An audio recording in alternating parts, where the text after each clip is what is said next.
Natural dance, જ્યાં મારે એવી ઠોકર મારે, એવી પગની એડી મારે ને પેલો ફૂંકાર કરે ને ચહેરો, એક એક હજારે ફેરો પર ભગવાન આમ નાચા, એમાંથી એક સંગીત પેદા થઈ ગયું, એવું અલૌકિક સંગીત પેદા થઈ ગયું. આ સ્વર્ગની અંદર ગંધર્વો યક્ષો ને અપ્સરાઓ જોઈ રહ્યા કે સંગીત ક્યાંથી ચાલે છે, જબરદસ્ત સંગીત બ્રહ્માંડ ની અંદર વ્યાપી ગયું. અને પછી તો લાગ્યું કે સંગીત ચાલે છે પૃથ્વી પર, અને એ સંગીતની સાથે હમણે તાલ મિલાયો. ગંધર્વો અને યક્ષો એ પણ એની સાથે મૃદંગ વગાડવા લાગ્યા, અપ્સરાઓ એ સંગીતની અંદર નાચવા લાગી એકચ્યુઅલી, અને આખા બ્રહ્માંડ સંગીતથી ભરાઈ ગયું. અને એની અંદર પેલો ફૂટકારનો અવાજ, અને પરમાત્માજી એડીથી ઠોકર મારે, અને પેલાને લોહી લોહાણ થાય, અને મોઢામાંથી લોહી ઓકે, મોઢામાંથી ઝેર ઓકે, એવું સંગીત ચાલ્યું, જબરદસ્ત સંગીત ચાલ્યું. ગજબના સંગીતનું વર્ણન કરીએ છીએ. આવું સંગીત દુનિયામાં ક્યાંય જોયું નથી. પરમાત્માનો ડાન્સ કેટલો સુંદર ડાન્સ. એક જેમ આપણે તો એમાં તો કેટલા ડટ્ટા છે, હાર્મોનિયમમાં તો 27 કેવા કઈ ડટ્ટા છે, સાની ગપ્પા મારે છે, સાની ગપ્પા મારે છે બોલે છે.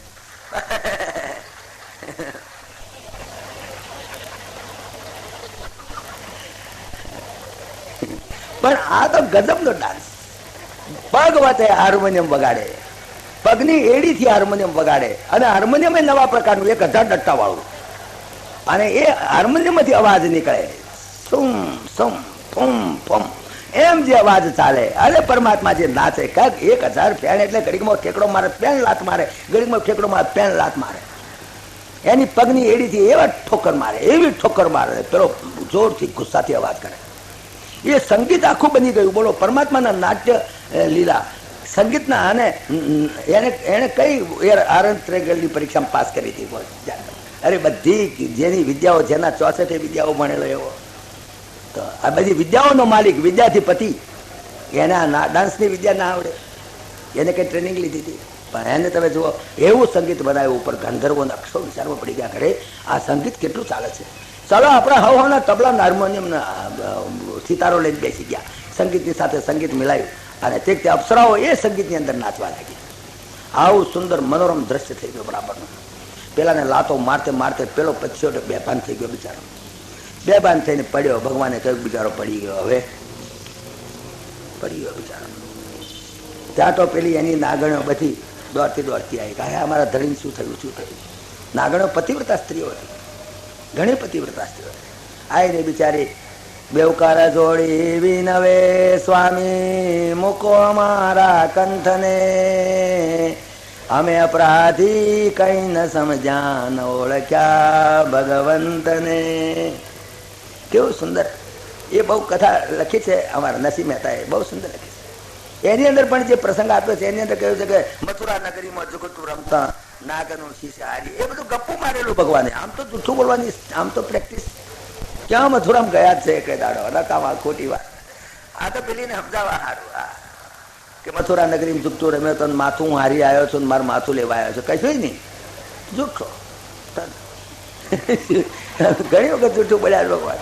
એક બે વખત એવું જૂઠું બોલ્યા છે કે માફ ના થઈ શકે. હું તમને કહીશ આગળ એ પ્રસંગ. ખરેખર જૂઠું બોલ્યા, દગો કર્યો છે ભગવાને. દગાખોર ખરેખર પહેલા હું ખરું કહું. કારણ કે જો ગોપીઓને એમ ના કહ્યું હોત કે હું પાછો નહીં આવું, એમ જો કહ્યું, એને કહ્યું, ગોપીઓને કહ્યું ચોક્કસ તમારી સ્વાગત, અંબાજી સ્વાગત, હું પાછો આવીશ કહ્યું. તારે ગોપીએ જવા દીધા, નહીં તો એની લાશો પડી જાય ત્યાં આગળ. ગોકુળમાં ના જવા દે, એક એક ગોપીની લાશ પડી જાય. પણ ગોપીઓને એક વિશ્વાસ પડી ગયો, એમને ખબર નહીં કે આટલો જૂઠો છે, અને એ દગો દીધો છે, દગો દીધો. બીજો દગો નંદ બાબાને દીધો. નંદ બાબાને કહ્યું બાપા તમે જાઓ, અને મારી બા નહીં વડે જશોદા કે મને જશોદા પહેરવા નહીં દે, કે ના તમે જાઓ, હું હમણાં આવીશ કાલ કમદારે. નાયા જિંદગી સુધી ના આયા બિચારા. નંદ બાબાને જશોદા વાંધો થઈ, રોઈ મરી ગયા, વાંધો થયા બિચારા, પણ ના ગયા. ભયંકર દગાખોરી છે, ભયંકર દગાખોરી કરી, અને દગાખોરીનું પાપ ભોગવવું પડ્યું. એમના જ છોકરાનો માર ખાઈને ગયા પછી છેલ્લે દાડે. એ બધી કથા આગળ આવશે, કેટલા દગાખોર. અહીંયા આગળ એમણે કહ્યું કે મારું દુખતું રમતા, આ બધું ગપ્પું કહ્યું ને. થાળ ભરી શ્રાગા મોતીએ શ્રી કૃષ્ણને વધાવ્યા, નરસૈયાના નાથ પાસેથી નાગણે નાગ છોડાવ્યો. બહુ સુંદર નરસિંહ વર્ણન કરે છે. પણ બિચારી કેટલી કગરી, અમે તમને ઓળખી શક્યા નહીં. ભગવાન કહે કઈ વાંધો નહીં, પણ તમારા ધણીનું આવું થયું. પેલા બચારાને પછી બે ભોન થઈ ગયેલો, ભોનમાં આવ્યો ને ભગવાનના દર્શન કર્યા ને રાજી થયો, મહારાજ કૃપા કરી મારી ઉપર. તમે સાક્ષાત નારાયણ છો. મને આમ તો તરત લાગ્યું હતું, પણ મારો સ્વભાવ, હું ગમે તેમ તો ક્રોધી મારો સ્વભાવ મારા પગત તોય રહ્યો શું કરવા. મારા હું અહીં ના રહ્યો. કોઈ માણસને ઘરમાંથી હોય ઘરમાં પેસીને મારો એ તો બહુ ખરાબ કહેવાય. કોકના ઘરમાં પેસીને એને બોલાવવો જોઈએ, નોટિસ આપવી જોઈએ, ભાઈ તું જતો રહે આમ તેમ. તમે એકદમ ઘરમાં ઘૂસી જઈને, આ તો બહુ ભયંકર કહેવાય. મહારાજ મને અંદર ઘરમાં પેસીને માર્યો કે પણ તું તારો ઝેરો કશે ને. એકદમ માર્મિક સવાલ પૂછ્યો એણે, જો ભાગવતની અંદર નોટ કરી વ્યાસ નારાયણ, કે મહારાજ તમે મને ઝેર આપો છો, મારો ગુનો ગણો છો. હું હાફ છું, હું ઝેર ના આપું છું, અમૃત આપું. તમે મને કહો, વીંછી ડંખના માણસ શું કરે? વીંછીનો સ્વભાવ નહીં છોડે, પ્રકૃતિનો સ્વભાવ કોઈ છોડે. પ્રકૃતિ જ્ઞાનથી ભૂતાની નિગ્રહ કેમ કરી શકે? ભગવાને ગીતા બોલ્યા છે, તમે બોલ્યા છો ને, પ્રકૃતિ જ્ઞાનથી ભૂતાની નિગ્રહ કેમ કરી શકે? સંસારનો કોઈ પણ પદાર્થ એની પ્રકૃતિને છોડતો નથી. પ્રકૃતિ છોડે સારું પણ નહીં. સમુદ્રની પ્રકૃતિ, લોખંડનો સ્વભાવ છે ડૂબવું ને ડુબાડવો, લાકડાનો સ્વભાવ છે તરવું ને તારવા, પાણીનો સ્વભાવ છે પલાળવા. પ્રકૃતિમાં દરેક પોતાના પ્રકૃતિ એના સ્વભાવને છોડતી નથી. પ્રકૃતિની આંતિ ભૂતાની નિગ્રહ કેમ કરી શકે? આ ભગવાન પોતે બોલ્યા છે. તો મારી પ્રકૃતિ છે, હું સાપ છું, હું તો ઝેર જ વાપું, બીજું શું આપું? તમે હાઉ કેન યુ એક્સપેક્ટ મી? તમે તમારું એક્સપેક્ટેશન ઇઝ રોંગ. તમારું એક્સપેક્ટેશન ખોટું છે. હું ઝેર જ વાંકીશ, જઈશ ત્યાં ઝેર વાંકીશ. હું કાલીય નાગ છું, હું નાગ છું. મને નાગ બનાવ્યો તો તમે કે મેં કહ્યું તું, તમને અરજી કરી હતી કે મને નાગ બનાવો. તમે મારા પ્રાર્થના નિયમ પ્રમાણે જે કંઈ નિયમસર થતું હતું એ પ્રમાણે તમે મને નાગ બનાવ્યો છે. નાગ બનાવનાર તમે છો. દરેક ના કર્મનો ફળદાતા તો પરમાત્મા છે. તમે સમજી વિચારીને મને નાગ બનાવ્યો. હવે નાગ બનાવું તો હું ઓકું જ, હજુ ઓકીશ. જ્યારે કે જીવીશ ત્યારે કે ઝેર જ નીકળે મારા શરીરમાંથી. મારા શરીરમાંથી અમૃત નીકળશે જ નહીં. બસ ઝેર તો હું ઓકીશ મારા. તમે આ કંઈ ઉપાય નથી. આવી રીતે તમે મારો એથી કરીને મારું ઝેર જતું રહે, હું અમૃત ઓકવા માંડું, એ નહીં બને. કેટલો સુંદર માર્મિક સવાલ પૂછે છે, બોલો. અને હું રહ્યો છું તો રહ્યો છું, કે પણ તો અહીં રહ્યો છું ના ચાલે, અહીંથી જતો રહે. અહીંથી ક્યાં જવું મહારાજ? કહો, તમે મને કહો. રીસેટલમેન્ટ કરવાનું છે તમારું, ગજુ કરી આપો મને. તમે કહો ત્યાં જતો રહો, મને સેફટી નથી ક્યાંય. કે કેમ? કે ગરુડ મને દેખાતા નથી મારે છે. ગરુડ મારી પાછળ પડ્યો છે. અમે બે એક બાપના દીકરા છીએ, કશ્યપ ઋષિના દીકરા છીએ, પણ અમારી માયો જુદી. અમારી બે માયો વચ્ચે શોખપણું હતું, વેર હતું. એમાં અમે બે ભાઈઓને વેર થઈ ગયું છે. ગરુડ મને દેખાતા નથી મારે. એટલે મહારાજ હું અહીં આગળ ફસાઈ ગયો છું, અહીં પેસી ગયો છું. કે અહીં કેવી રીતે તું પેસી ગયો? કે મહારાજ ખરી વાત એ હતી કે અહીંયા આગળ હું આવી ગયો, એનું કારણ એક અહીંયા આગળ એને શ્રાપ હતો ગરુડને, કે આ ધરાની અંદર ના આવી શકે એવો શ્રાપ હતો. તો કોને શ્રાપ દીધો? પેલા એક ઋષિ હતા જેની વાત કરી હતી ને, માંધાતાની 50 દીકરીઓ પરણ્યા, એ ઋષિનું નામ પાસે તમે ભૂલી ગયા. સૌભરી ઋષિ. એ સૌભરી ઋષિ અહીંયા આગળ તપસ્યા કરતા હતા. સૌભરી ઋષિ તપસ્યા કરતા હતા, 60,000 વર્ષ તપસ્યા. ત્યારે ભાઈ તપસ્યા પાણી કરે એટલે માટલા હાથે તો ભાઈબંધી થઈ જાય ને. જે અહીં રહીએ તો આજુબાજુના વિસ્તારમાં ઓળખાણ પીછાણ તો થઈ જાય ને. અને પછી આમાંથી એની અંદરથી આત્મીયતા પણ થાય. તો આ બધા માછલા હાથે આત્મીયતા થઈ ગઈ. ગરુડ અહીંયા આગળ આવે ને તે માછલા મારે. ગરુડ માછલા બહુ ખાતો હતો, માછલા મારે તો પેલા ફરિયાદ કરી આ સૌભરી ઋષિ, મારા નહીં તો ગરુડાની માછલા મારે છે. એક દાડો સૌભરી ઋષિને બેને બોલાયો, ધમકાયો, ગરુડ ખબરદાર જો અહીંયા આગળ આવ્યો તો એક માછલા નડ્યો તો તારે અહીંયા આવવાનું જ નહીં, તને શ્રાપ આપું છું, જો અહીંયા આવીશ તો મરી ગયો સમજી લે. એટલે ગરુડ અહીંયા આવી શકતો નહોતો, એનો લાભ મેં લીધો. જો આ એક ભૂત કાઢવા જતાં પલિત પેઠું, સૌભરી ઋષિએ ભૂત કાઢ્યું, ગરુડને કાઢ્યો તો આ પલિત પી ગયું, મારું બેટું અંદર આવી ગયું, આ જોઈને પી ગયો અંદર.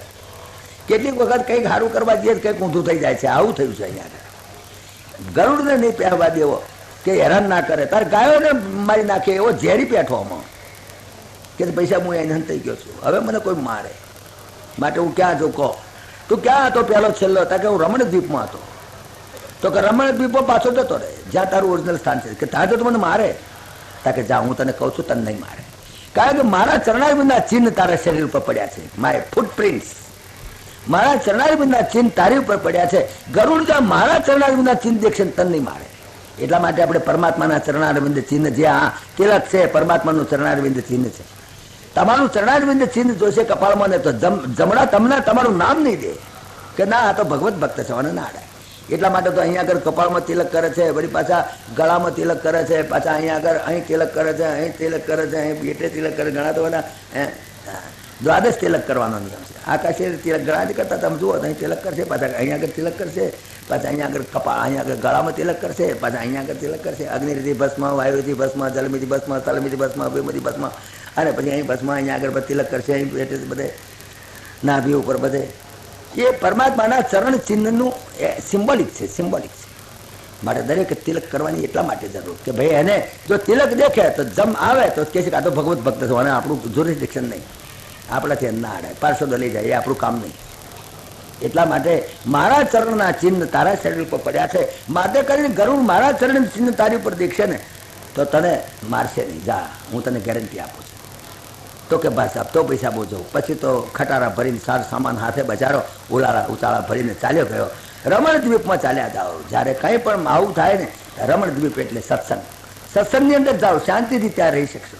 જ્યારે ઘરમાં આવું થાય ને ત્યારે અહીંયા રમણ દ્વીપમાં અહીં બેસી જવું, કોઈ જાતની તકલીફ નહીં. આ પ્રમાણે કાલિય નાગની અંદર બહુ સુંદર પ્રસંગ 2-3 આની અંદર પોઈન્ટ વેદાંતની અંદર આવી ગયા. તમે જુઓ સંગીત કેટલું એનું. પરમાત્માએ ગાયોના રક્ષણ માટે કરીને એમણે આ નાગને ખસેડ્યો હતા. નાગને આ બધું, આ બધી પૌરાણિક કથાઓ, એ પૌરાણિક કથાઓ બધી સિમ્બોલિક છે, બધી. અને ભાગવત તો મેં તમને પહેલેથી કહ્યું હતું સમાધિ ભાષા છે.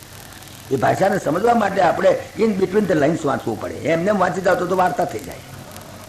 આ નાગ દમન કર્યું ત્યાર પછી પાછી ચાલો શાંતિ થઈ ગઈ, હવે તો કોઈ વાંધા જેવું નથી. પછી તો રોજ ગાયો ચરાવવા જાય, રોજ ગાયો ચરાવવા જાય. એની અંદર એક બીજો મામાએ મોકલ્યું રમકડું. આ ભણ્યો બી જોરદાર છે. આવો જેટલા રમકડા આવે એટલા. આવ્યો પ્રલંબાસુર. પ્રલંબાસુર આવ્યો. એ પણ એ પેલો જેમ પેલો આવ્યો હતો ને વત્સાસુર, વાસણા ભેગો વાસણું થઈને પહેરી ગયો હતો અંદર. આ છે તે ગોપ બાળક થઈને પહેરી ગયો અંદર, અંદર પહેરી ગયો. એટલા બધા ગોવાળિયા હોય, એમ શું ખબર પડે કયો ગોવાળિયો કોણ આમ કેમ? એટલા બધા છોકરાઓને કંઈ ખબર પડે? આ તે ગોપ બાળક થઈને અંદર બેસી ગયો. ભગવાન તરત ઓળખી લીધો, બેટો લુચ્ચો છે. બીજા બધા છોકરાઓને ખબર ના પડે કે કયો છોકરા છો. બધા નિશાળના આટલા બધા છોકરા હોય, 10-15 નિશાળોનું હામટું ગેધરિંગ હોય, તો 15-20 નિશાળની અંદર એટલા બધા છોકરા હોય, એમાં શું ખબર પડે કે કોનું છોકરું પહેરી ગયું, કે બહારથી કોઈ પહેરી ગયું હોય તો ખબર ના પડે. આ પ્રલંબાસુર પેસી ગયો અંદર ગોપ બાળક થઈને. ભગવાન તો એક એક બાળકને ઓળખે. મેં તમને કહ્યું ને કે જીવ કીડા મંકોડાને પણ ઓળખે છે પરમાત્મા, તમામ જીવને ઓળખે.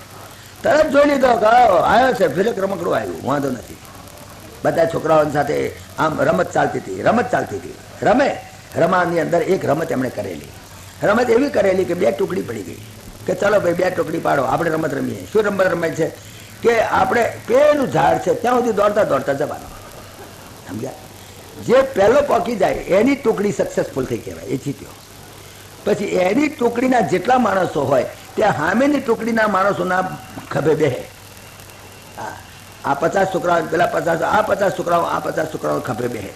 અને પછી દોડતા દોડતા જાય. એમાં જે પહેલો પહોંચી જાય એ પછી સક્સેસફુલ. આ પ્રમાણે રમત હતી. 2 ટુકડી પડી.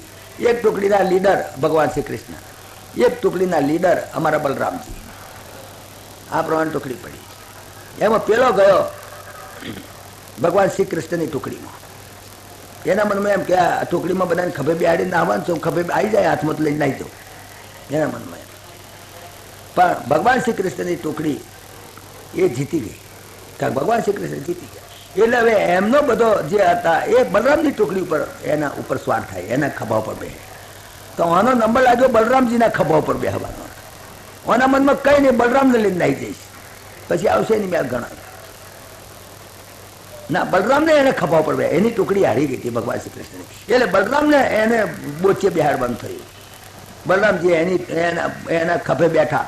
હવે દોડવાનું હતું. બધા છોકરાઓને અમુક જગ્યા સુધી દોડવાનું, દોડતે દોડતે જવાનું. બધા દોડ્યા. આ દોડ્યો બલરામને ખભે બેહાડીને. દોડ્યો મારો બેટો પેલો આવ્યું ઝાડ તો ઊભો ના રહ્યો, નાઠો જ ગયો, નાઠો જ ગયો.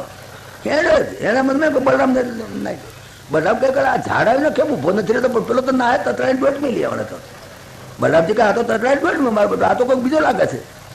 બલરામજીને થયું પોતાની આ કોણ છે વળી પાછો? એટલે ઉભો રે પેલું ઝાડ તો નહીં, નાઠો જ, બહુ ઝડપથી નાઠો. બલરામ સમજી ગયા તરત. જાલિયાનું માથું પટકીને ત્યાં ત્યાં પાછી પછાડીને બલરામે ખતમ કરી નાખ્યો પ્રલંબાસુરને. તો આ પ્રમાણે પ્રલંબાસુરની પણ કથા આવી ગઈ. તો આ પ્રમાણે અમે કેટલા રમકડા માર્યા તમે જુઓ. અત્યાર સુધીમાં જેટલા રમકડા અમારા કૌશ મહારાજાએ મામાએ મોકલ્યા હતા એ બધા રમકડાને એમણે ખતમ કર્યા. આમ કરતે કરતે પરમાત્મા તો થયા મોટા ભાઈ. એક વખત એવું તો થોડાક મોટા થયેલા. એક વખત કંઈક ગાયો ચારતા હતા ને એની અંદર લાગ્યો અગ્નિ. અંદર ઘાસમાં તો બધું ઘસાય એમ અગ્નિ લાગે. કોણ જાણે ક્યાંથી દાવાનો ગાયો અંદર ફરવા ગયેલી ને એકદમ અગ્નિ લાગ્યો. વાસણા ચારે બાજુ અગ્નિ. કેવી રીતે થાય? ભગવાન દોડ્યા. કહે છે કે એકચ્યુઅલી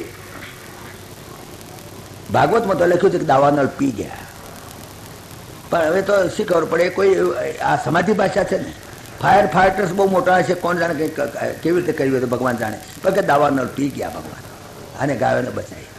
જે દાવાનળ પી શકે, 2 વખત દાવાનળ પીધો છો ભગવાને, આગળ પણ એક વખત આવશે. દાવાનળ ભગવાન પી ગયા 2 વખત. તો જે માણસ દાવાનળ પી શકે ને એ રાસલીલા કરી શકે. આપણે રાસલીલા કરવા જઈએ તો મરીએ જ. આપણો તો ગધું જ નહીં. તો 2 વખત દાવાનળ પી શકે એનું ગધું. આપણે ઊની કડી પી શકતા નથી. તો પછી તમે દાવાનળ શીખ્યા. ઊની કડી ના પીએ કે શું દાવાનળ પીવા? અને એ શું કરવા? પરમાત્માની કિશોર અવસ્થા છે. કિશોર અવસ્થાની લીલા બહુ અતિ ઉત્તમ છે. એની અંદર કેટલીક બહુ સુંદર સુંદર લીલાઓ છે. એક તો વસ્ત્રાહરણ લીલા અતિ ઉત્તમ લીલા છે. એની અંદર 5 તો ગીત આવે છે. જો કે આગળ 5 ગીત આખા ભાગવતની અંદર વેણુ ગીત આવે છે 21મા અધ્યાયમાં. અત્યાર સુધીમાં 20 અધ્યાયની કથા તો થઈ ગઈ. આપણે 21મા અધ્યાયમાં વેણુ ગીત આવે છે. 29મા અધ્યાયની અંદર પ્રણય ગીત આવે છે. પછી 31મા અધ્યાયની અંદર ગોપી ગીત આવે છે. અને 35મા અધ્યાયમાં યુગલ ગીત આવે છે. અને 47મા અધ્યાયની અંદર ભ્રમર ગીત આવે છે.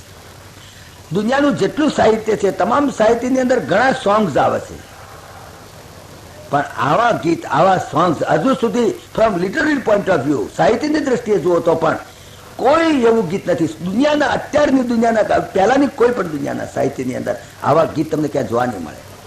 તમે બીજા બધા ઇંગ્લિશમાં બધી ઘણી ભાષાઓમાં ગીત આવે છે. ગીતો તો ઘણી ભાષામાં આવે છે. દરેક સંતોએ, મોટા મોટા માણસોએ ગીતો લખેલા છે. પણ આ 5 જે ગીત છે, વેણુ ગીત, પ્રણય ગીત, ગોપી ગીત, યુગલ ગીત ને ભ્રમર ગીત, આ 5 ગીતો સાહિત્યની દ્રષ્ટિએ પણ અતિ ઉત્તમ છે. આ ગીતો તો આ આખી જે કિશોર અવસ્થાની જે લીલા છે અતિ ઉત્તમ છે. પરમાત્મા રોજ જાય, રોજ ગાયો ચરાવવા જાય. ગોપીઓથી વિરસન ના થાય. દાડે આવે, રાતે આવે ત્યારે ભગવાનને દેખે ત્યારે રાજી રાજી થઈ જાય. પણ દિવસે શું કરે? દિવસે તો ભગવાન જાય.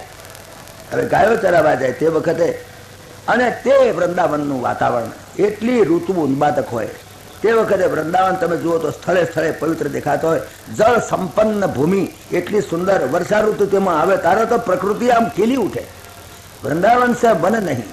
વૃંદાવન જેવું પવિત્ર સ્થાન, એનું નેચરલ સિનરી, પ્રકૃતિ ફૂલ સ્વિંગમાં, એમ એવી પ્રકૃતિ ખુલી ઉઠે. તે તો તમે જોયું હોય તો સૌંદર્ય તો એનું હવાય નહીં, એટલું બધું ચારે તરફ. જેમ ઇન્દ્રિયાધીન પુરુષ હોય એની જેમ સંપત્તિ, અને જેમ એની દેહ સંપત્તિ, ધન સંપત્તિ જેમ ગમે તેમ આમ હેડી જાય, એ પ્રમાણે પાણીના, નદીના, ઝરણાના પાણી પણ હેડા જાય. એટલા બધા ફરે પાણી, જળ સંપન્ન આખું થઈ જાય પ્રદેશ. તમે જો તો વર્ષા ઋતુ પણ એટલી સુંદર, શરદ ઋતુ પણ એટલી સુંદર. અને શરદ ઋતુ આવે ત્યારે તો વેલાઓ અને છોડવાઓ એટલા સુંદર લાગે. પશુ પક્ષીઓ પણ એટલા બધા સુંદર રીતે ગાય. તમામ જળ ચેતન બધા આનંદ પ્રફુલ્લિત. અને એવા વાતાવરણની અંદર, અને તે વખતે ભગવાન શ્રી કૃષ્ણ જ્યારે વેણુ વગાડે, એ વેણુનો આખા બ્રહ્માંડની અંદર પરખો પડે. બ્રહ્મનાદ છે, નાદ છે, નાદ બ્રહ્મ. આ નાદ બ્રહ્મ વેણુ ગીત ગાય. પાણી એટલા સુંદર તે વખતે થયેલા એક વખત, અને સ્વચ્છ સુગંધથી, એવી સુગંધથી ભરેલી સરોવર, નદીઓ, વૃક્ષો બધા. અને તે વખતે વનરાજ્યો પણ એટલી મદોન્મત્ત થઈ ગયેલી. અને એવા સંજોગોની અંદર, અને પુષ્પો પણ તમે જોયા તો જુદા જુદા વસ્ત્ર ધારણ કરેલા, કોઈ પીળા, કોઈ લાલ, કોઈ. અને તેમાં પરમાત્મા જ્યારે વાંસળી વગાડે, ત્યારે જ્યારે વાંસળી વગાડે એ વેણુ ગીત, એની અંદર જે વાત છે કે જ્યારે વાંસળી વગાડે, વાંસળી તો જંગલમાં વગાડે, પણ અહીં આગળ ગોપીઓ એકચ્યુઅલી એ દ્રશ્ય જોઈ શકે. ગોપીઓની પાસે દૂરદર્શન અને દૂર શ્રવણની શક્તિ હતી, જે તમારી પાસે વિડીયોની શક્તિ અત્યારે આવી છે. ગોપીઓ પાસે તેદાડે શક્તિ હતી કે એ ટીવીમાં જોતા એમ જોયે ભગવાન કયા કયા વૃક્ષો પર બેઠા છે, કયા કયા પર્વતની ટોચ ઉપર બેઠા છે, કેવી રીતે વેણું વગાડે છે. એ વેણું વગાડતા, એ વેણુનો ધ્વનિ અને પરમાત્માનું સ્વરૂપ બધું ગોપીઓના અંદર, ત્યાં આગળ વૃંદાવન એમના ઘરમાં બેઠા બેઠા દેખાય. જેમ અત્યારે લંડનમાં કોઈ ગાયન સંભળાતું હોય, તમે અહીં બેઠા બેઠા જોઈ શકો ને, એવી રીતે આ દૂરદર્શન અને દૂર શ્રવણની શક્તિ એક એક ગોપી પાસે હતી. એમને આ મિકેનિઝમની જરૂર નથી. આપણે તો મિકેનિકલ છે, આ તો મિકેનિકલ નહીં, પણ એમના હૃદય જેવા કે એના હૃદય બધા જ તમે જુઓ તો વિડીયોની પેઢી એના પડદા જેવા, બસ બધું અંદર દેખાય અને બધું સંભળાય. અને પછી એક ગોપી બીજી ગોપીને કહે, જો તો ખરી કેવી પર્વતની ટોચ પર બેઠા છે, શું સુંદર સંગીત, કઈ જાતનો આલાપ છે, આ કઈ જાતનો રાગ આવ્યો, આ કયો, એમ ગોપીઓ એકબીજા સાથે વાતો કરે છે. એ વાતો છે એને વેણુ ગીત કહે છે. વેણુ ગીતની અંદર એક ગોપીનું બીજા ગોપી સાથે પરમાત્માની લીલાનું અને પરમાત્માના સંગીતનું વર્ણન એક ગોપી બીજી ગોપીને કહે છે, પેલી ગોપી પેલી ગોપીને કહે છે, વારા પરથી ગોપીઓ કહે છે કે અરે આલી તું જોતો ખરી, જેમ આપણે જોતા આવીએ 26મી જાન્યુઆરીની પરેડ, તો જો તો ખરા પેલું લશ્કર કેવું આવ્યું, જો પેલી પરેડ કેવી થાય છે, જો જલસિંગ આવ્યા, જો આવ્યા, એમ જેમ એકબીજાને વાતો કરે ને આપણે બેઠા બેઠા ચાલે તો દિલ્હીમાં એ થતું હોય, છતાં અહીંયા આગળ તમારા રૂમમાં બેઠા બેઠા જેમ તમે વાતો કરો, જો આ અહીંયા આગળ જો હવે જયસિંહ દેખાયા કે નહીં, જો હવે રાજીવ ગાંધી આવ્યા કે નહીં, જો હવે ફલાણા ઝંડો ફરકાયો કે નહીં, એમ તમે જેમ અંદર અંદર વાતો કરો છો એવી રીતે ગોપીઓ ભગવાનની લીલાની વાતો કરે જોતે જોતે વિડીયોની અંદર.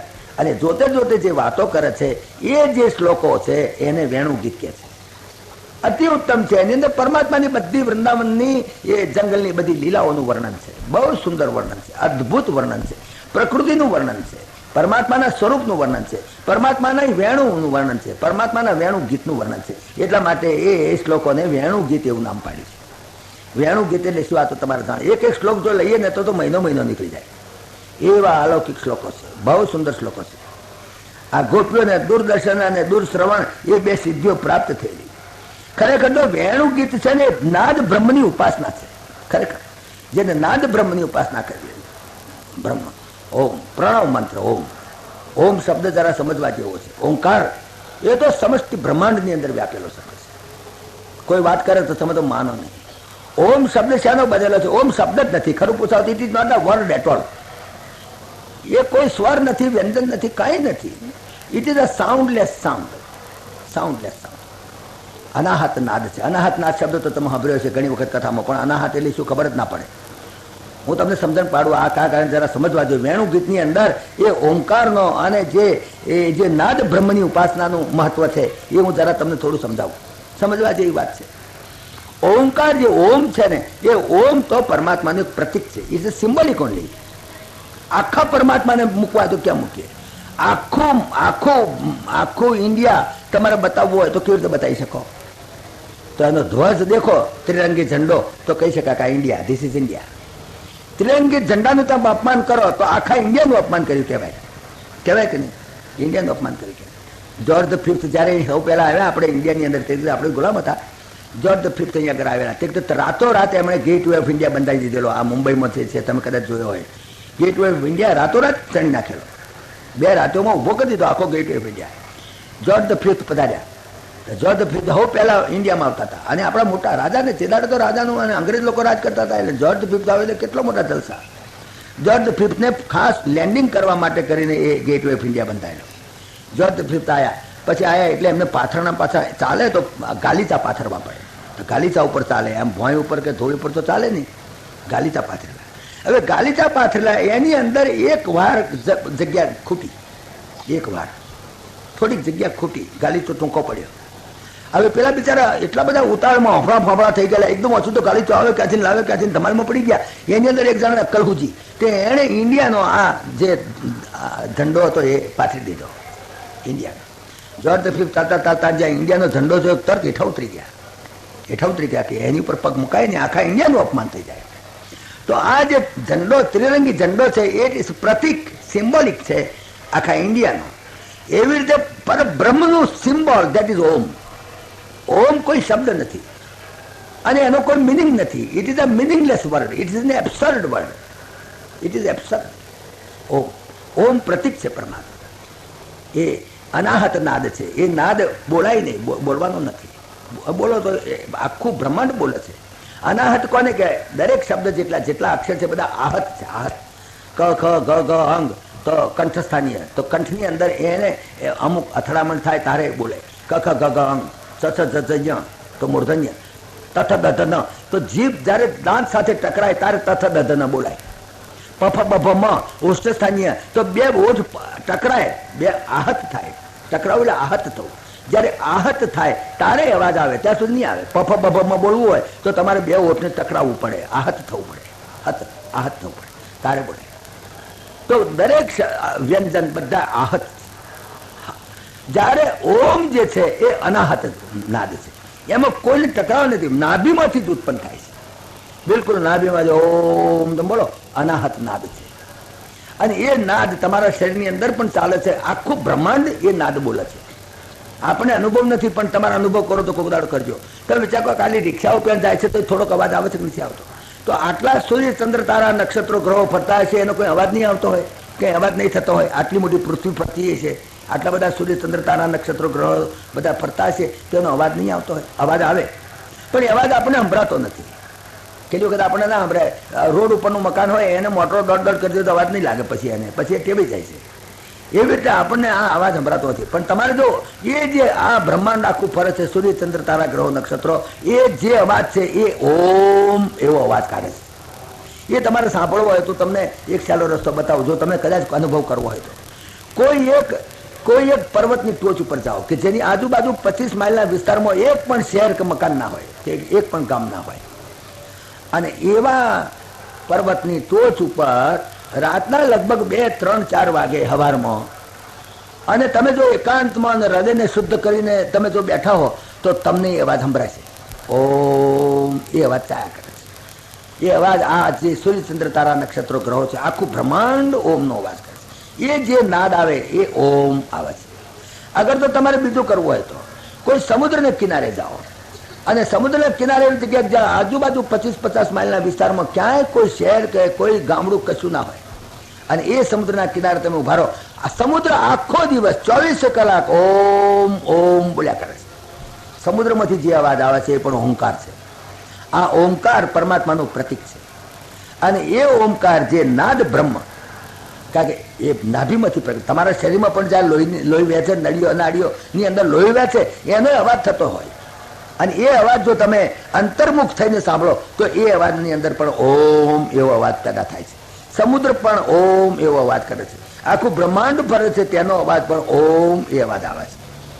તો એ ઓમકાર જે છે એ પરમાત્માનું, એ તો તગડો કરીને આમ કર્યું છે ને, એ તો એનું પ્રતીક છે. જેમ આપણો જેમ રાષ્ટ્રીય ઝંડો જેમ પ્રતીક છે, ઇન્ડિયાનું પ્રતીક, ખબર પડે કે રાષ્ટ્રીય ઝંડો એટલે ઇન્ડિયા, એવી રીતે પ્રતિકાત્મક છે. પણ ઓમ એ પરમાત્માનો પ્રતીક છે. અને પ્રત્યેક તમે જુઓ બ્રહ્માંડની અંદર એક કે એક ક્રિયા થઈ રહી છે, એનો નાદ ઓમ છે. એટલા માટે આ જે વેણુ ગીત છે એ નાદ બ્રહ્મની ઉપાસના છે. પરમાત્માની વેણુ વાગે છે, કોઈ બોલતું નથી, કખ ગગ અક્ષર નથી બોલતું, વ્યંજન છે જ નહીં એની અંદર, વ્યંજન નહીં. વ્યંજન એક વ્યંજન તો તમે જાણો છો, સંસ્કૃત ભણેલા છે, અને કંઠસ્થાનીય, ઓષ્ઠસ્થાનીય, દંતવ્ય, મૂર્ધન્ય વગેરે. અગર તો એના ઘોષ વ્યંજન, અઘોષ વ્યંજન, કચટ પ, ખચટ ફ, ગજટ બ, ગજટ બ, અંગ્યણમ, એ પ્રમાણે ઘોષ અને અઘોષ વ્યંજનના જે ભાગ પાડેલા છે સંસ્કૃત ભાષાની અંદર, આખી સંસ્કૃત ભાષા જ બધી આ આખા નાદ બ્રહ્મ ઉપર પેદા થયેલી છે. સંસ્કૃત ભાષા જ આખી. તો આ નાદ બ્રહ્મની ઉપાસના છે વેણુ ગીત. શ્લોકો લઈએ તો બહુ ટાઈમ લે. ઘણા ભાઈ કહે છે કે એક શ્લોક લઈને કહો તો બહુ, પણ એ તો કેટલો ટાઈમ લે ભાઈ, 3-3.5 વર્ષ થાય તો આખી ભાગવત સાંભળવી હોય તો એક શ્લોક લે. પણ વેણુ ગીતનું તમને રહસ્ય કહ્યું. આ વેણુ ગીતનો નાદ થતો તો બધી ગોપીઓને એમ થાય કે આ ભગવાન શ્રી કૃષ્ણ, અરે અમારા પતિ થાય. ખાસ કરીને નાની નાની કુમારિકાઓ, એ નાની નાની કુમારિકાઓને, એ તો નાની કુમારિકાઓ તો તમે અત્યારે જાણો છો વ્રત કરે છે, અને વ્રતમાં ગયા પાર્વતીનું કેવું બધું વ્રત કરે છે ને, પાર્વતી વ્રત કરે, ગોયડો તો એની અંદર માગણી કરે, એ ભગવાન અમને એક સારો પતિ આપજો. પતિની માગણી કરે છે, 8 વર્ષ છોડી પતિની માગણી કરે છે, મને સારો પતિ આપજો ભગવાન. એ કે જગદંબા પાર્વતીનું વ્રત કરે છે નહીં. તો એક વખત આ વેણુ ગીતના નાદે બધાની અંદર પરમાત્મા પ્રત્યેનો એક ભાવ પેદા કરે. વેણુ ગીત જે છે ને, તમને કહું, વેણુ ગીતની ગોપીઓ છે ને બધી પરણેલી છે. વેણુ ગીતમાં જે ગોપીઓ બોલે છે, વેણુ ગીતના શ્લોકો જે બોલે છે, એની અંદર પરમાત્માની ગીતનું અને સૌંદર્યનું વર્ણન કરે છે, એ બધી ગોપીઓ પરણેલી છે. જ્યારે વસ્ત્રાહરણ અને ચીરહરણ લીલા છે ને, એમાં બધી ગોપીઓ કુમારિકાઓ છે. જ્યારે રાસલીલામાં જે ગોપીઓ આવે છે બધી વાનપ્રસ્થીઓ છે. રાસલીલામાં જે આવે છે ગોપીઓ બધી વાનપ્રસ્થીઓ છે. આ વેણુ ગીતના નાદથી આખા વૃંદાવન એ બધી ગોપીઓને ખૂબ આનંદ થાય. પરમાત્માનો વિરહ ચાલે નહીં. ભગવાન ગયા છે, હવે ત્યાંથી આવે આવે તારો તો એમનું સાનિધ્ય પ્રાપ્ત થાય, પણ દિવસે શું કરવું? એટલે આ વેણુ ગીતની અંદર આ બધો ભાવ એમણે પ્રગટ કર્યો છે. વેણુ ગીત છે ને તે 7મા અધ્યાયથી 19મા અધ્યાય સુધી લગભગ 13 શ્લોકો છે. 13 શ્લોકો છે વેણુ ગીતના, 21મા અધ્યાય, પણ બહુ અલૌકિક છે. આ પ્રમાણે તમે જુઓ તો વેણુ ગીત જ્યારે વાગે ત્યારે પક્ષીઓ સ્તબ્ધ થઈ જાય. પક્ષી કોઈ બોલે નહીં.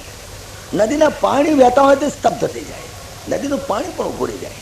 વેણુ ગીતનો પ્રભાવ બતાવે છે કેટલો, કે પાણી નદીના વહેતા સ્તબ્ધ થઈ જાય, અને પક્ષીઓ જે ચહચહાટ કરતા તે પણ ચૂપ થઈ જાય, ગાયો પણ સ્થિર થઈ જાય. ગાયોના વાછડા એ ધાવતા હોય તો ધાવતા ધાવતા દૂધનો ઘૂંટડો પણ ન ઉઠાય, એટલા સ્તબ્ધ થઈ જાય. અને અહીંયા આગળ ગોપીઓ અને ત્યાં આગળ તમે જો એમના બાળકો ધાવતા હોય તો ધાવતે ધાવતે બંધ થઈ જાય, ધાવતા બંધ થઈ જાય. એ વેણુ ગીત એટલું સુંદર, એનું વર્ણન, એની ઇફેક્ટ તમે જુઓ તો કેટલી બધી, કે જેમ પહેલામાં કહ્યું કે જો ન હો તો જગ જન્મ ભરત કો અચર સચર ચર અચર કરત. જે અચર હતા, જે જડ હતા, ચેતનવંતા થઈ જાય. એ ભગવાનના વેણુ ગીત અને એ જ્યારે સાંભળે ત્યારે પથ્થર પણ હાલી ઉઠે, પથ્થર પણ હાલી ઉઠે, બોલતા થઈ જાય પથ્થર પણ. પથ્થરની અંદર પણ ગુંજારા આવે. જે જડ હતા એ ચેતન બન્યા, અને ચેતન એવા પક્ષીઓ, એવા પશુઓ જડ બની જાય, ઉભા થઈ જાય, સ્થિર થઈ જાય. અચર સચર ચર અચર કરત. અચરને સચર બનાવી દે, ચરને અચર બનાવી દે. એવું વેણુ ગીતનું મહત્વ છે. નસીબદાર હોય તો ઘેર જઈને ઉગાડીને 21મો અધ્યાય વાંચ્યો, બહુ સુંદર અધ્યાય. ત્યાર પછી એક વખત એવું બન્યું, આ નાની નાની કુમારિકાઓએ એક વખત વ્રત કરેલું. માગસર મહિનામાં વ્રત કરે છે ઘણે ભાગે. માગસર મહિનામાં વ્રત કરે છે ગોપ કુમારિકાઓ. એને શું કાત્યાયની વ્રત કહેવાય છે, કાત્યાયની વ્રત. માગસર મહિનો આવ્યો અને માગસર મહિનામાં, અને તે વખતે આ છોકરીઓ નાની નાની કુમારિકાઓ 8 વર્ષની, 7 વર્ષની, 9 વર્ષની એવી કુમારિકાઓ, એ કુમારિકાઓએ વ્રત કર્યું. વ્રતની અંદર શું કરવાનું? જમનાજીમાં જઈને નાહવા જાય, ગીતા ગાતી ગાતી જાય, ગીતા ગાતી ગાતી આપણે ઉપવાસ કરે વગેરે, એના જે કાત્યાયની વ્રતના નિયમો છે એ પ્રમાણે કરે. અને જઈને માતાજીની પૂજા કરે, માતાજી ભાઈ માગણી કરે, ભગવાન શ્રી કૃષ્ણ અમારા પતિ થાવ, આ માગણી કરે. માગણી એ તો બોલે, નાની 8 વર્ષની છોડી કંઈક મને સારો ધણી મળજો તો એની બાઈ શીખવાડ્યું, પ્રાણ બોલે બચારી, એને જ કે ધણી શું ને દૂધ ના જાણે. પણ છતાંય તે આ ભાવ, પરમાત્મા પ્રત્યેનો કરેલો ભાવ, પરમાત્માને એમ થાય કે હું પૂર્ણ કરું, પણ પૂર્ણ કેવી રીતે કરું? માગસર મહિનાનો દિવસ, આ વસ્ત્રાહરણની લીલા જરા હું તમને કહું તે પહેલાં જરા થોડીક તમને આ વાત કરું. વસ્ત્રાહરણ લીલાની કથા જરા ગંભીર છે. જેની આંખમાં કમળો હશે ને એને પીળું દેખાય છે. વસ્ત્રાહરણની લીલા જ્યારે વાત કોઈ સાંભળે ને તો કહે છે કે તમારો ભગવાન આવો, કે છોકરીઓના લુગડાઓ પડી ગયો. If your God is like this, what about your devil? શું તો તમારો ડેવિલ કેવો હશે તારા આ હિસાબે? તો તમારો શેતાન કેવો? તમારો ભગવાન આવો તો તમારો શેતાન કેવો? કે નાની છોકરીઓના લુગડાઓ પડી જાય. એટલે મારે કહેવાની જરૂર છે કે આંખમાં કમળો હોય ને એને આ અધ્યાય પીળો લાગશે, આ અધ્યાય નહીં સમજાય. મેં તમને પહેલે દાડે દશમ સ્કંદ વાંચતા જ કહ્યું હતું કે આ આખી ભગવાનની જે લીલા છે, જેને વાયુ પ્રકૃતિ હોય ને એને મોટરમાં નથી બેહાડતા મોટરવાળા, કારણ કે મોં બેઠો હોય ને તો ઓકે, વાયુ પ્રકૃતિવાળો હોય તો ઓકે, એ તો ઓકે ને એના લુગડા બગાડે, પણ જોડે બેઠો એના લુગડા બગાડે. એમ જેના મગજમાં કામ વાસનાના કીડા ખદબત ખદબત થતા હોય ને એના કથા નહીં સંભળાય, ને તે ઓકે બેઠો. હા ઓકે, જેની વાયુ પ્રકૃતિ નથી બેહાડતા મોટરવાળા. હા જાણીતા કામ મોટર કદાચ ભૂલે ચૂકે બીજા ગામવાળો ઓળખીતો ના હોય કંડક્ટરને, કદાચ બેસી જાય ને ખબર પડે કે વાયુ પ્રકૃતિવાળો છે, કોઈકના કપડાં બગાડશે તો એમ છેલ્લી સીટમાં બેહાડે. તો છેલ્લી સીટમાં વાયુ પ્રકૃતિવાળાને બેહવાનું. ઓકવાનું મન થાય તો બારી આગળ બેહાડે, તોથી બાર ઓકે, તો બીજાને તો કપડાં ના બગાડે. એટલા પણ કદાચ કારણ કે જેના મનમાં કામ વાસનાના કીડા, જેની અંદર એ પ્રકૃતિ છે, કામ વાસના પ્રકૃતિ છે, એવા માણસથી આ કથા નહીં સંભળાય, અને ન સાંભળવી જોઈએ, એને સંભળાવવી નહીં જોઈએ. છતાંય કોઈ પહેરી જાય વચમાં, કદાચ બસમાં બેસી જાય ને કોઈક વચમાં પહેરી ગયો વાયુ પ્રકૃતિવાળો, તો એને ધ્યાન રાખવું, એને લવિંગ, ઇલાયચી, હૂંઠ એવું કંઈક મોંમાં રાખવું. એમ તમારા કથા સાંભળવી હોય તો મોંની અંદર વિવેક અને વૈરાગીની ઇલાયચી ને લવિંગ મોંમાં રાખીને બેસજો, હૂંઠ મોંમાં રાખીને બેસજો પૈસા, નહીં તો ક્યાંક કપડાં બગાડશે. હા, વિવેક અને વૈરાગીની હૂંઠ મોંમાં રાખજો, પેલી ખારી હૂંઠ આવે છે ને એની એ રાખજો, કાં તો લવિંગ રાખજો મોંમાં, નહીં તો ઉપકા મારશે. એટલે આ કથા કરવાની અંદર જરા બહુ તકલીફ છે, કારણ કે એનું આધ્યાત્મ સમજાયું નથી એટલે. અને આ એક ભાગવતમાં જ આ કથા છે. હું તમને એક બીજી વાત કહું એવો જ એક માન્ય ગ્રંથ છે વૈષ્ણવનો હરિવંશ કહે છે. હરિવંશ કદાચ તમે સાંભળ્યો, નામ તો સાંભળ્યું છે. હરિવંશ વૈષ્ણવોનો એ પણ એક માન્ય ગ્રંથ છે. હરિવંશ, વિષ્ણુ પુરાણ, દેવી ભાગવત એ બધા પણ વૈષ્ણવોના માન્ય ગ્રંથ છે. એમાં પણ ભગવાન શ્રી કૃષ્ણની લીલાઓ જ આવે છે. દેવી ભાગવતમાં પણ, વિષ્ણુ પુરાણમાં આવે છે, હરિવંશમાં આવે છે. પણ આ હરિવંશ, વિષ્ણુ પુરાણ અને દેવી ભાગવતમાં આ પ્રસંગ નથી ચિતર્યો. એકલા આ ભાગવતમાં જ ચિતર્યો વ્યાસનારાયણ. હરિવંશના લેખક તો વ્યાસનારાયણ જ છે. વિષ્ણુ પુરાણે વ્યાસનારાયણ લખ્યું છે, દેવી ભાગવતે વ્યાસનારાયણ લખ્યું છે. લેખક તો એક જ છે બધા પુરાણોનો. પણ છતાં તમે જુઓ, આ શ્રીમદ ભાગવતમાં જ આ ચિરહરણની લીલા આવે છે. હરિવંશમાં લીલા નથી આવતી. આ વિષ્ણુ પુરાણમાં પણ એ લીલા નથી. દેવી ભાગવતમાં આ લીલા નથી આવતી. શ્રીમદ ભાગવતમાં જ આ લીલા આવે છે. કારણ કે તે વખતે કથા કહેનાર કોણ છે, જગ્યા કઈ છે, ગંગા નદીનો કિનારો છે. બ્રહ્મનિષ્ઠ એવા સુખદેવજી કથા કરી રહ્યા છે. અને મેં તમને તે દાડે કહ્યું તેમ મોતના કુવામાં ટોંટિયા લબડાઈને બેઠેલો પરીક્ષિત છે, એને આવી વાતોમાં શું અવાજ પડે, શું રહ પડે? આ રસ નથી. આની અંદર તો એક ઉત્તમ વાત છે. આની અંદર એક આખું બ્રહ્મનું અને જીવ અને બ્રહ્મનું મિલનનો સવાલ છે. જીવાત્મા અને પરમાત્માનું મિલન ક્યારે થાય, કેવી રીતે થાય, એની વાત છે આની અંદર. એટલે આ કથા, અને તે વખતે તમે જુઓ ભગવાન શ્રી કૃષ્ણની ઉંમર સામું જુઓ, 8 વર્ષનો છોકરો તમે જુઓ, માગસર મહિનામાં હજુ ભગવાનને યજ્ઞોપવિત સંસ્કાર પણ નથી કર્યા, 8 વર્ષની ઉંમર. એટલે આ લીલા એ તો રાસલીલાની પ્રસ્તાવના છે. ઇટ ઇઝ ઇન્ટ્રોડક્શન ફોર રાસલીલા. આ રાસલીલાની પ્રસ્તાવના છે. આ જે ચિરહરણ લીલા એ રાસલીલાની પ્રસ્તાવના છે. તમે જુઓ કે થોડી માયા જાણતો હોય કેલાલ જેવો, કે થોડી માયા જાણનારો એવો કોઈ માયા જાણવાળો મદારી, એ પણ જ્યારે ઠીકરાના રૂપિયા કરીને બતાવી શકતો હોય તો આ તો માયાપતિ ભગવાન. હવે એની માયાને તમે કેવી રીતે પહોંચી શકવાના હતા? એની માયાને તમે પહોંચી શકો નહીં. માટે તો આ છોકરીઓની વાત એવી બની કે નદીએ સ્નાન કરવા જાય દરરોજ, કપડાં કાઢીને નગ્ન સ્વરૂપે નાય. એ પણ એક વ્યાજબી નહીં, સારું ના કહેવાય, પણ છતાંય નાતી હતી. હવે એમાં આખો મહિનો એ લોકોએ વ્રત કર્યું, અને મહિનાનો છેલ્લો દિવસ હતો. તે દિવસે પણ એ વ્રત કરવા ગયા. ભગવાનને થયું કે આજે એની ભાવ છે, એના ભાવને મારે એને જરા જર્ક આપવો છે. મારી પ્રાપ્તિ કરવી હોય તો અનાવરણ સ્થિતિ હોવી જોઈએ. કોઈ પણ આવરણ ન હોવું જોઈએ. આવરણ પરમાત્માને પોકવા દેતું નથી. ઘણા આવરણ છે. દેહાધ્યાસ છે, દેહની અંદર અધ્યાસ છે. ત્યાર પછી એની નીચે બીજું આવરણ છે, પ્રાણમય કોષનું આવરણ છે. એની નીચે મનોમય કોષનું આવરણ છે. એની નીચે વિજ્ઞાનમય કોષનું આવરણ છે. એની નીચે આનંદમય કોષનું આવરણ છે. આ 5 આવરણ જ્યારે દૂર થાય ત્યારે શુદ્ધ સ્વરૂપમાં જીવાત્માનું પરમાત્મા સાથેનું મિલન થાય. તો આ એક આવરણ એ લોકોનું શું છે એ એટલા માટે કરીને છોકરીઓ બહાર કપડાં કાઢીને અંદર ગયેલી નાહવા, ભગવાને કપડાં લઈને ઉપર ચડી ગયા ઝાડ ઉપર. જો જરા વિચાર કરજો આ વાત, જરા ઊંઠ ગંઠોડા રાખજો મોમાં, વૈરાગ્ય અને વિવેકના. કપડાં લઈને ઉપર ચડી ગયા ભગવાન. પેલી છોકરીઓ નહીં બહાર નીકળી, કપડાં ના મળે. અરે ક્યાં ગયા કપડાં? જોયું તાર પેલા બેઠેલા ઉપર. ભાઈ અમારા કપડાં કેમ લઈ ગયા છે? પાછા આપી દો. ના, તમારે મને પ્રાપ્ત કરવો હોય, આ જીવાત્મા અને પરમાત્મા વચ્ચેની વાત છે. આ ગોપી અને કૃષ્ણ વચ્ચેની વાત નથી. ગોપી કોઈ સ્ત્રી નથી, પરમાત્મા કોઈ પુરુષ નથી.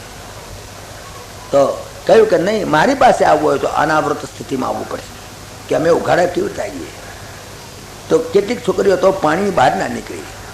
પરમાત્માએ કહ્યું જળે વિષ્ણુ, સ્થળે વિષ્ણુ, વિષ્ણુ પર્વત, બધામાં હું જ છું, જળમાં પણ હું છું. તમે મારાથી ક્યાં નગ્ન રહી શકશો?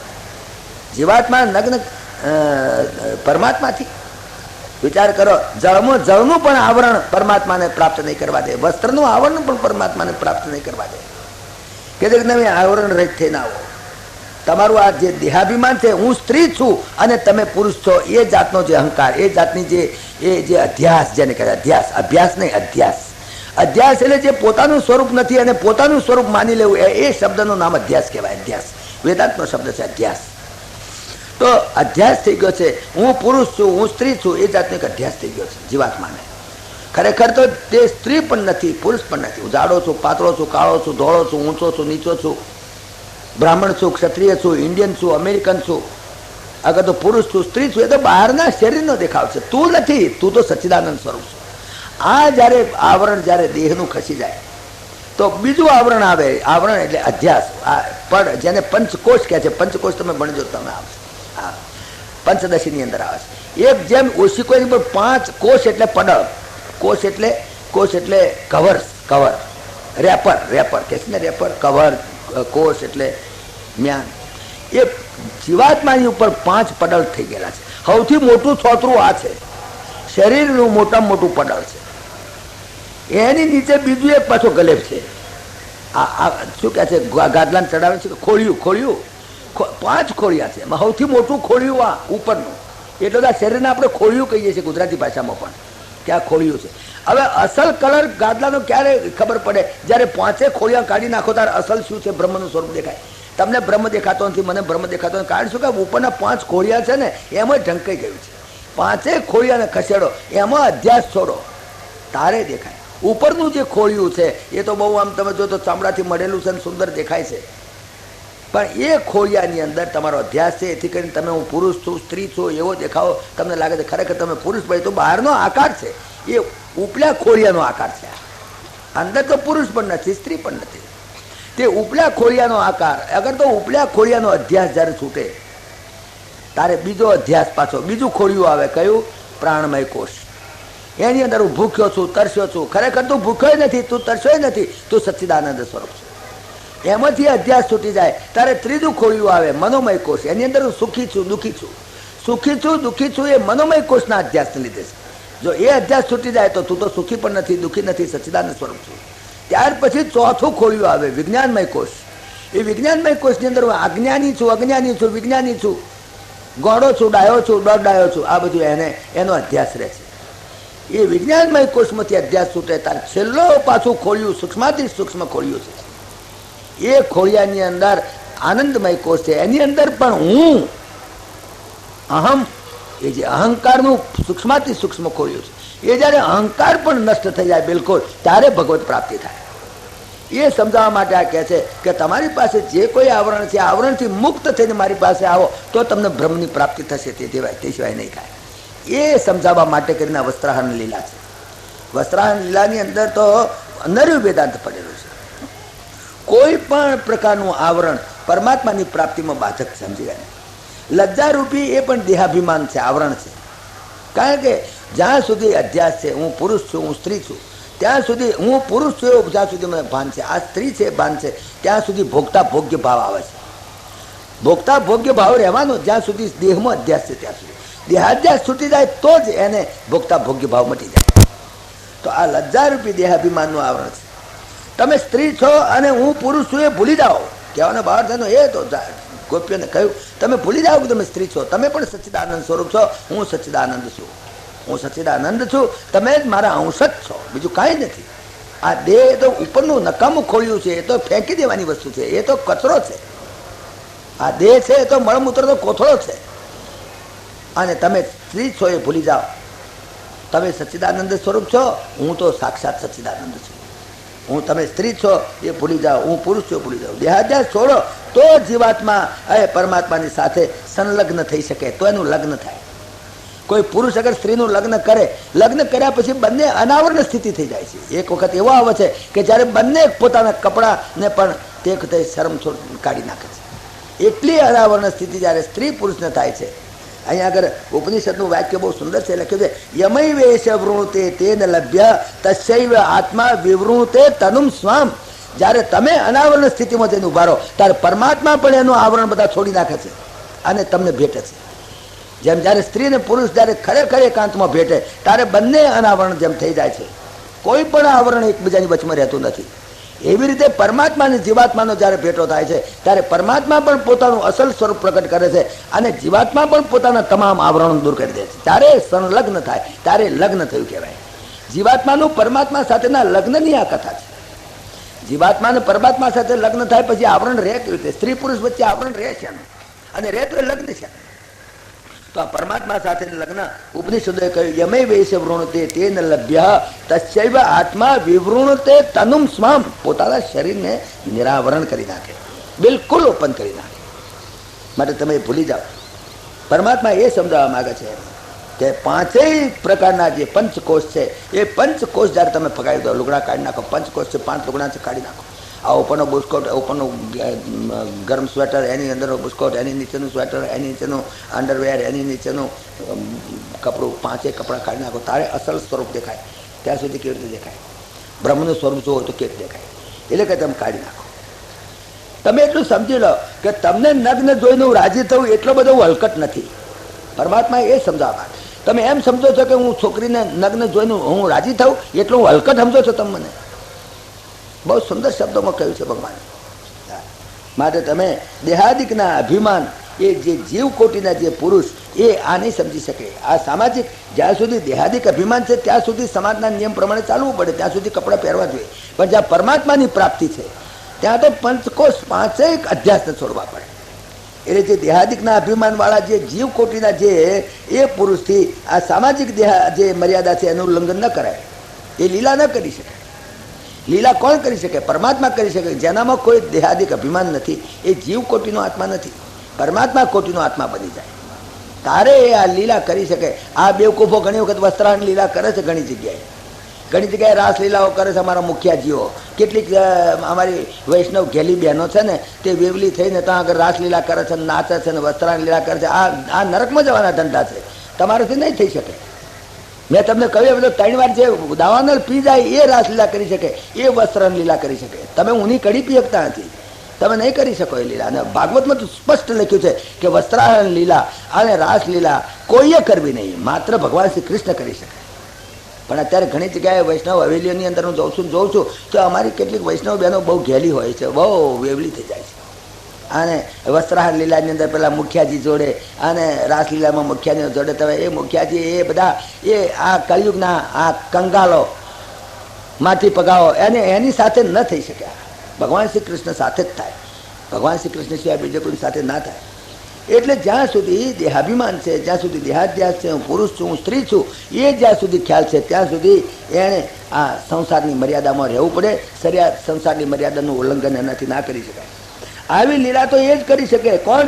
જે અંશાવતાર નહીં, અંશાવતાર પણ આ લીલા ના કરી શકે. એ તો ભગવાન શ્રી કૃષ્ણ જેવો પૂર્ણાવતાર હોય એ જ લીલા કરી શકે. બોલો, અંશાવતારને પણ લીલા કરવાનો અધિકાર નથી આપ્યો ભાગવતની અંદર. પરમાત્માના અંશાવતારો જે છે એ પણ લીલા ન કરી શકે. એ તો સાક્ષાત પૂર્ણ પુરુષોત્તમ ભગવાન શ્રી કૃષ્ણ જ કરી શકે એ લીલા. ભગવાન રામે મર્યાદા કેટલી જાળવી છે નહીં? આ તો કૃષ્ણ કરી શકે, કારણ કૃષ્ણની એ પૂર્ણાવતાર છે એટલે એ જ લીલા કરી શકે. સ્વયં પૂર્ણાવતાર ભગવાન શ્રી કૃષ્ણ જ. હળાહળ ઝેર કોઈ ના પી શકે, એ તો શંકર જ પી શકે, બાકીના ઝેર પીએ લોબા થઈ જાય, મરે. તેમ આ લીલા કોઈ પણ મુખિયાજી અગર હવેલીમાં કોઈ કરે ને તો એને નરકમાં જવાનો સીધો જ દરવાજો ગાળો થઈ જાય. એના માટે એ જાય જેની રાસલીલા કરતા હોય તે બધા જવાના, સીધો દરવાજો. પણ ઘણી જગ્યાએ જોઈએ છે વૈષ્ણવોની અંદર અને વૈષ્ણવ હવેલીઓની અંદર કેટલું આપણે નિંદા નથી કરવી કોઈની, મરવા દો ક્યાં આપણે.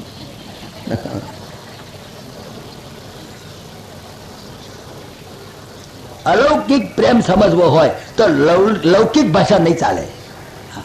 આ અલૌકિક લીલા છે, લૌકિક વાણીમાં પણ નહીં આવે, લૌકિક ભાષામાં તમે નહીં સમજાઈ શકો. છોડીઓને કહ્યું તમે આવો, અને ખરેખર છોડીઓ દેહાધ્યાસ છૂટી. આ એક પ્રસ્તાવના છે, હો, રાસલીલાની પ્રસ્તાવના છે, ચિરણ લીલા. છોકરીઓને કહ્યું જાઓ, હું શરદ પૂર્ણિમાના દિવસે તમારી કામના પૂર્ણ કરીશ, તમારી સાથે ખૂબ રાસ રમીશ. એટલા માટે આ પ્રસ્તાવના છે. પછી ભરાવાને વચન આપ્યું શરદ પૂર્ણિમા આવવા દો, હું તમારી સાથે રાસલીલા કરીશ. છોકરીઓ રાજી થઈ, આનંદ થઈ, એમની વ્રત ફળ્યું. એમણે જે વ્રત કરેલું હતું એ ફળ્યું. આ એક બહુ સુંદર વાત આની અંદર આજે એનું જે વેદાંત છે, જે વસ્ત્ર હરણ લીલાનું, એ સમજવાની જરૂર હતી. આગળ તો ઘણા પ્રસંગો આવે છે. એક વખત ભગવાન ગાયો ચાતા ચાતા ચાતા ગયા, બહુ દૂર નીકળી ગયા. હવે તો ભગવાન છે કે હવે વત્સપાલ મળીને ગોપાલ બની ગયા છે. હવે તો ગાયો ચારવા જાય છે, મોટી મોટી ગાયો લઈને જાય છે, ગોપાલ બની ગયા પરમાત્મા. મોટી ગાયો લઈને ચારતા ચારતા જતા હતા, એટલે દૂર નીકળી ગયા. છેક ક્યાં મથુરાનો સીમાડો આવ્યો તો કે પકી ગયા. 2 ખેતરમાં મેલો એટલે મથુરાની યાદી શરૂ થતી હતી. એટલે દૂર પહોંચી ગયા. બધા છોકરાઓ બિચારા ભૂખ્યા થયેલા. રાત બપોરના 1:30-2 વાગી ગયેલો.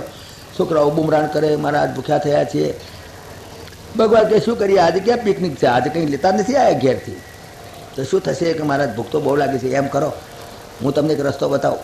આ મથુરાની અંદર કેટલાક એવા બ્રાહ્મણો છે, કર્મઠ બ્રાહ્મણો, માત્ર ક્રિયાકાંડ, યજ્ઞ કર્યા કરે, ધુમાડા બુક્યા કરે બેઠા બેઠા, બીજું કંઈ નહીં, કર્મઠ. પણ યજ્ઞ તે લોકો બ્રાહ્મણો કરે છે. ત્યાં તમે જાઓ ત્યાં આગળ એમણે તો મગજના ચકતા બધા પતરા ફેરે હર્યા છે અને ખાવાનું બનાવ્યું છે. ત્યાંથી કહેજો ભગવાન શ્રી કૃષ્ણ બલરામજી આવ્યા છે અને જરા થોડું જમવાનું આપો તો સારું. અમે ક્યાં હવે વૃંદાવનથી બહુ દૂર નીકળી ગયા છે, પાછા જઈએ તો બહુ મોડું થઈ જાય, તો ખાવાનું મગાવ્યું છે. પેલા છોકરાઓ ગયા બિચારા, પેલા કર્મઠ બ્રાહ્મણો નહીં, બ્રાહ્મણોને જમાડે સિવાય ને તમે હજુ વાર છે. એટલે ભગવાનને જમાડવાના છે, બ્રાહ્મણોને જમાડ્યા છે, પરમાત્માને જમાડવાના છે. પણ આ લોકો ઓળખી શકે નહીં. કર્મઠ બ્રાહ્મણો કર્મકાંડમાં જ જેને રાખ્યું છે. આખો દાડો તરફાણો ચૂલે ચૂલે જ કર્યા કરે, બીજું કંઈ કરે છે નહીં. બીજું કંઈ એનું આગળ નહવું જ પડે.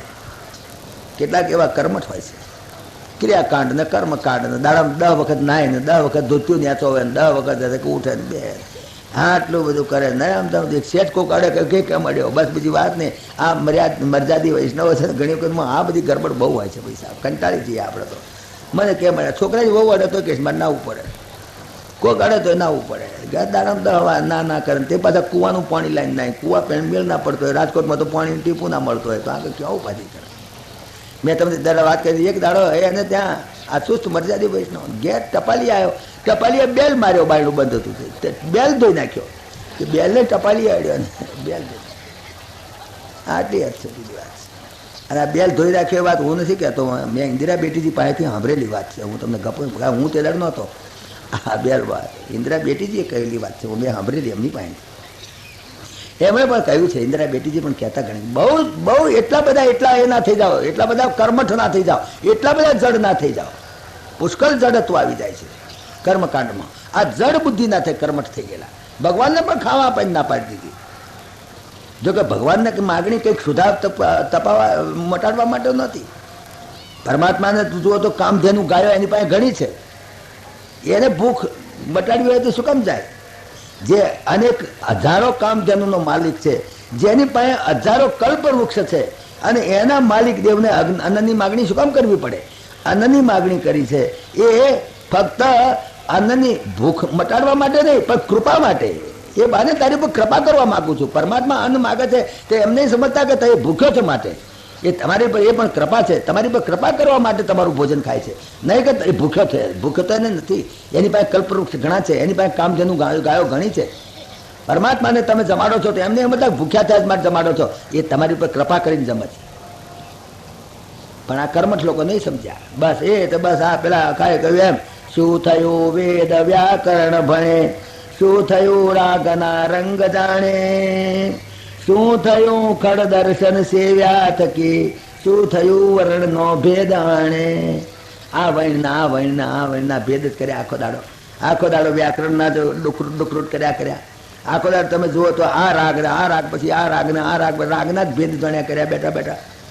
શું થયું વેદ વ્યાકરણ ભણે, શું થયું રાગ ને રંગ જાણે, રાગ જાણ્યા ને રંગ જાણ્યા ને બધા કર્યા. આ તો કરપંચ બધા બસ કરીએ કથાઓ ને કર્યા, રાગ ને કર્યા, ગાયા. પણ બહુ સુંદર નરસિંહે લખ્યું છે, ફટકાયા છે. શું થયું વેદ વ્યાકરણ ભણે, શું થયું રાગના રંગ જાણે, શું થયું ખડ દર્શન સેવ્યા થકી, શું થયું વર્ણની ભેદ જાણે. એ છે પરપંચ સૌ પેટ ભરવા તણા. આ બધા પેટ ભરવાના પરપંચ છે બેટાઓના. ખૂબ ખકડાયા છે, ભાગવત પણ ખકડાયા છે.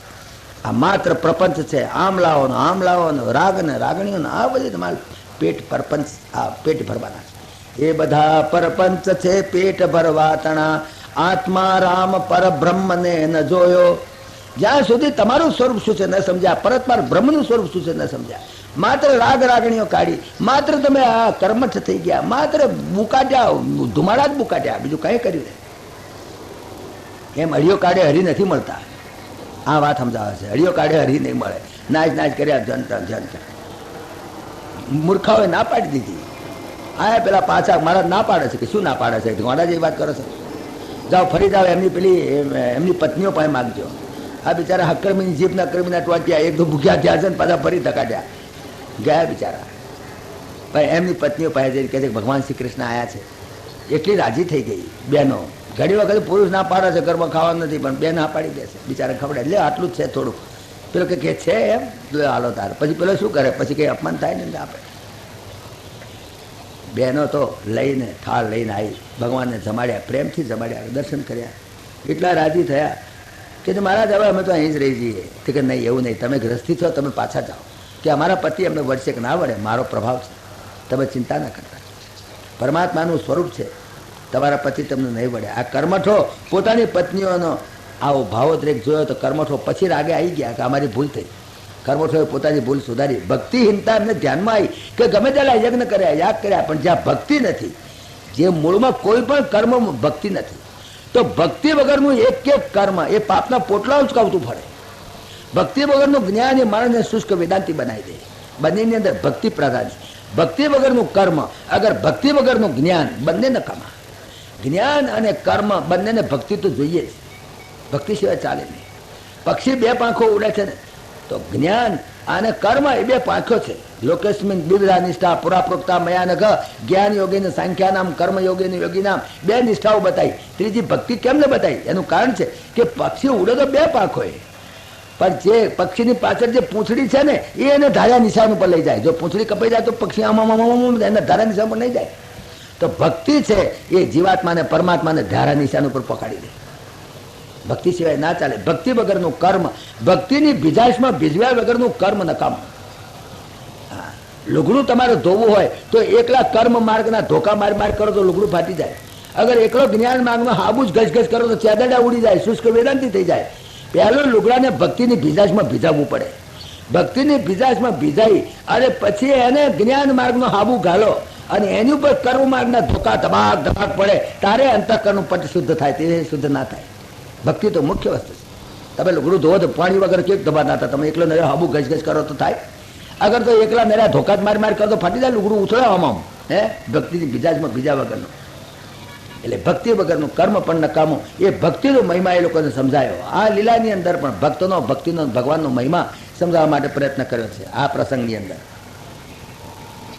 આ પ્રમાણે પરમાત્માએ જે નિષ્પ્રાણ બનેલા જે ક્રિયાકાંડ હતા એમાં કશું જ તથ્ય દેખાતું નથી. નિષ્પ્રાણ માત્ર એવા ક્રિયાકાંડને શું કરાવે? બેઠા બેઠા મેં કહ્યું એમ ઓમ રીમ લીમ લીમ ક્લીમ કરીને પછી અસ્ત્રાય ફટ કરીને તમાકુ ફાંક્યા કરતા હોય, એ નિષ્પ્રાણ ક્રિયાકાંડ છે.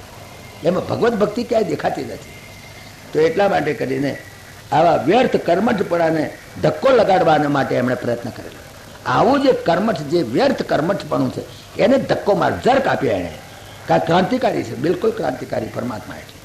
એણે ક્રાંતિકારી એક પગલું ભર્યું અને એવું એક પગલું બીજું એણે ભર્યું. એ ખાસ જાણવા જેવું છે. આવું નિષ્પ્રાણ અને આવા કર્મઠ જે કર્મો ઘણા થાય છે જગતમાં. ચીલા ચાલુ હેડ્યા જ કરે, ચીલા ચાલુ. મારા બાપા કરતા હતા, મારા બાપા કરતા હતા, મારા બાપા કરતા હતા. તાતસ્ય કૂપોય મિતિ બ્રવાણા ક્ષારમ જલમ કા પુરુષ આપી બનતી. કાયર પુરુષ હોય છે, મારા બાપનો કૂવો છે તેમાં ડૂબી જ મરે છે, પણ નીકળતા જ નથી બેટા. એ તો કોઈક એવો સ્ટોલવર એવો કોઈ ક્રાંતિકારી કોઈક એવો નીકળે ભગવાન શ્રી કૃષ્ણ જેવા, એને ક્રાંતિકારી પગલું લીધું. કેવું પગલું લીધું એનું આગળ સુખદેવજી મહારાજ એક ખાસ પ્રસંગ બતાવે છે. કહે છે કે એક દિવસ એવું બન્યું, સાંજે બધી ધમાધમ બહુ થતી હતી વૃંદાવનમાં. અરે બધી તૈયારીઓ કરે, કોઈ મગજ ને, કોઈ શીરા ને, કોઈ દહીંવડા ને, કોઈ પાપડ ને, કોઈ અથાણા ને, કોઈ બધું બધી જમવાની તૈયાર થાય. ભાઈ શું છે આટલું બધું?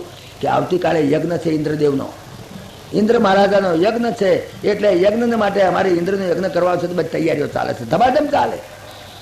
ભગવાન શ્રી કૃષ્ણ કહ્યું, નંદ બાવા શું ધમાલ છે? કે નંદ બાવા કે કેમ બેટા તને ખબર નથી? ઇન્દ્ર મહારાજાનો યજ્ઞ છે અને ઇન્દ્ર મહારાજનો યજ્ઞ છે એની અંદર આપણે આ બધી તૈયારીઓ દર સાલ કરીએ છીએ. કેટલા વર્ષો મારા બાપા કરતા હતા, એના બાપા કરતા હતા, એના બાપા કરતા હતા. તો કઈ ઇન્દ્રનો યજ્ઞ શું કામ કરવો પડે? આ કર્મ છે જીવો, નિષ્પ્રાણ કર્મ, કઈ તથ્ય નહીં, કારણ શું? કારણ કશું નહીં. અરે ભાઈ શું કામ યજ્ઞ કરવો? યજ્ઞ કરીએ તો ઇન્દ્ર મહારાજા પાણી વરસાવે ને, ઇન્દ્ર મહારાજા વરસાદ વરસાવે એટલા માટે. તો ઇન્દ્ર મહારાજા વરસાદ આપણે યજ્ઞ ના કરીએ ના વરસાવે, ગાલી રાખે ને ઘરમાં વખારમાં શું કરવાનું? તો પાણી ઉપર ગયું છે એટલું આવવાનું જ છે. એમાં ઇન્દ્ર શું કરે? અરે પૃથ્વી ઉપર જેટલો વરસાદ પડે છે તે ડબલ તો સમુદ્રમાં વરસાદ પડે છે. સમુદ્રમાં નહીં વરસતો હોય, સમુદ્રમાં કયા યજ્ઞ કરાયા છે? તે યજ્ઞ કરો તો વરસાદ પડે. આ તો પેલો સંસ્કૃત પેલો ગીતાનો એક શ્લોક પકડી બેઠા છે, અન્નાદ ભવંતી ભૂતાની પર્જન્યાદ અન્ન સંભવ યજ્ઞાત ભવતી પર્જન્યો. એ યજ્ઞ કરો તો પર્જન્ય થાય, પણ એ યજ્ઞ શબ્દ જ નથી સમજ્યા. યજ્ઞની વ્યાખ્યા જ આખી ભગવદ્ ગીતામાં જુદી છે. એક એક નિષ્કામ કર્મ યજ્ઞ છે, નિષ્કામ કર્મને યજ્ઞ માન્યો છે ભગવદ્ ગીતામાં.